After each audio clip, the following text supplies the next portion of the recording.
झारखंड में बीजेपी की हालात लगातार खराब होते दिख रहे हैं। हेमंत सोरेन से टक्कर लेने के लिए बीजेपी जेएमएम के नेताओं को ही तोड़कर अपने पाले में करने की कोशिश कर रही है, लेकिन इससे उसके पुराने नेता नाराज हो रहे हैं। पार्टी में बगावत के हालात हैं, लेकिन लगता नहीं है कि वो कोई सबक लेने को तैयार है। लोकसभा चुनाव में बीजेपी ने पूरे देश में दूसरे दलों से आए नेताओं को जमकर टिकट दिए थे, लेकिन इनमें से अधिकांश चुनाव हार गए थे। लेकिन बीजेपी इस सबक को सीखने के लिए तैयार नहीं है और झारखंड विधानसभा चुनाव में भी दल बदलुओं को टिकट देने की तैयारी कर ली है। इस बीच बीजेपी ने विधानसभा चुनाव से पहले ही अपना घोषणा पत्र भी जारी कर दिया है।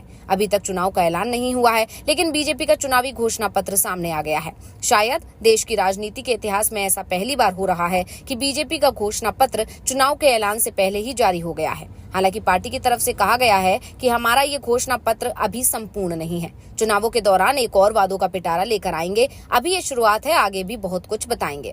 इस बीच झारखंड बीजेपी ने अपना चुनावी घोषणा पत्र 5 प्रण जारी किया है, जिसमें युवाओं और महिलाओं के लिए तमाम वादे किए गए हैं। इस मौके पर असम के मुख्यमंत्री हेमंता बिस्वा शर्मा, केंद्रीय मंत्री शिवराज सिंह चौहान, केंद्रीय मंत्री अन्नपूर्णा देवी, झारखंड भाजपा अध्यक्ष बाबूलाल मरांडी, पूर्व केंद्रीय मंत्री अर्जुन मुंडा, पूर्व केंद्रीय मंत्री राधा मोहन सिंह समेत बीजेपी के कई नेता मौजूद थे। 5 प्रण नाम से जारी बीजेपी के घोषणा पत्र में पार्टी के सत्ता में आने पर महिलाओं को हर महीने 2100 रुपए की वित्तीय सहायता देने का ऐलान किया गया है। बीजेपी इस योजना को मास्टर स्ट्रोक बता रही है। इसके अलावा युवाओं को 5 लाख नौकरियां और सभी के लिए आवास का वादा किया गया है। लेकिन बीजेपी के इस पंच प्रण को लेकर झारखंड में सियासत भी तेज हो गई है। सत्ताधारी दल जेएमएम ने इसे बीजेपी का डर बताया है।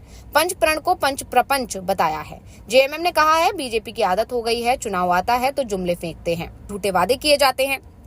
राष्ट्रीय प्रवक्ता मनोज पांडे ने बीजेपी पर हमला बोलते हुए कहा है कि इससे पहले जो जनता से वादा किया गया था उसे पूरा करने में बीजेपी विफल रही है। ऐसे में एक बार फिर झूठ और प्रपंच का सहारा लेकर जनता को बरगलाने की कोशिश की जा रही है, लेकिन झारखंड की जनता बीजेपी के इस प्रपंच को जान रही है। साफ है, अगर बीजेपी को चुनावों के ऐलान से पहले अपना घोषणा पत्र जारी करना पड़ रहा है तो इसका सिर्फ एक ही मतलब समझ में आ रहा है कि बीजेपी को एहसास है कि राज्य में उसकी सरकार आना मुश्किल है। हेमंत सोरेन के पक्ष में जनता की सहानुभूति पहले ही दिखाई दे रही है।